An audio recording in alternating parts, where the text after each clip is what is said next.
امریکہ کو افغانستان میں آئے تقریباً 16 سال ہو چکے، لیکن اربوں ڈالر خرچ کرنے کے باوجود اب تک ملک میں امن و امان قائم نہیں کیا جا سکا۔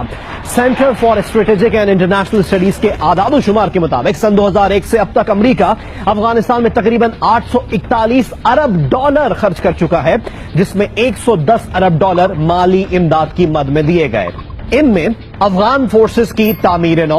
اقتصادی امداد اور منشیات کنٹرول کرنے کے منصوبے شامل ہیں۔ اگر اس میں دیگر اخراجات بھی شامل کر لیے جائیں تو امریکہ کا افغانستان جنگ میں خرچہ 20 کھرب ڈالر تک پہنچ جاتا ہے۔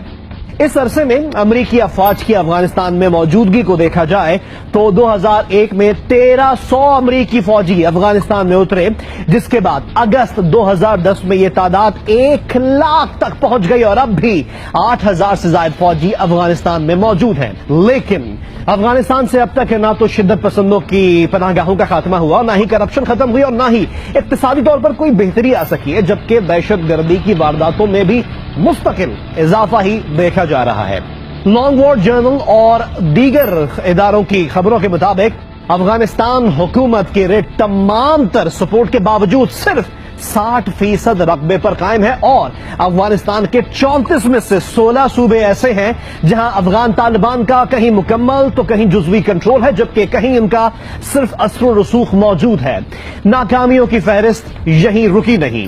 امریکہ نے 8.4 ارب ڈالر منشیات کے خاتمے پر لگائے، مگر افیون کی کاشت کا رقبہ 2001 کے 8000 ایکڑ سے بڑھ کر 2 لاکھ ہیکٹر تک پہنچ گیا، جبکہ افیون کی پیداوار بھی 185 میٹرک ٹن سے 8000 ٹن سے زائد ہو گئی۔ اس کے علاوہ بھی اربوں ڈالر کے کئی منصوبے مطلوبہ قابلیت، ناتجربہ کار اسٹاف، افغان حکومت اور اداروں میں کرپشن کے باعث ناکام ہو گئے۔ اس کے برعکس پاکستان آرمی نے دہشت گردی کے خلاف جنگ میں سوات، خیبر ایجنسی، باجوڑ، بونیر، لوور دیل، محمد ایجنسی، جنوبی وزیرستان اور شمالی وزیرستان میں کامیاب آپریشن کیے۔ اس کے علاوہ وادی راجگال اور شوال جیسے مشکل علاقوں میں بھی دہشت گردوں کے قدم اکھاڑ دیے اور اب آپریشن رد الفساد کی صورت میں ملک بھر میں دہشت گردوں کا پیچھا کر رہی ہے اور پاکستان کی فوج اور پاکستان کی قوم